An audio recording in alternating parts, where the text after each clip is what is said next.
Quran-ı Azim kitabında həqiqətən iman gətirib yaxşı işlər görənlər ayəsi nazil olanda Allah Resulü Əliyə dedi aleyhisselam, bunlar sən və sənin şiyələrindir. Sən və sənin şiyələrindir. Neçənci isnad oldu bu? Üçüncü. Həmçinin Təbəri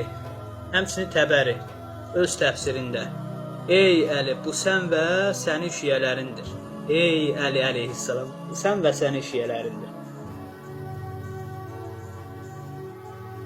Həmçinin Əbu Mahmud Abdülhaq Endalusi Məhərrul Vəciz kitabında 6-cı cilddə səhifə 508-də ey Əli, sən və sənin şiyələrindir.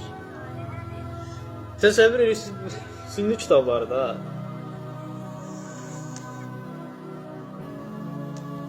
sünni kitabları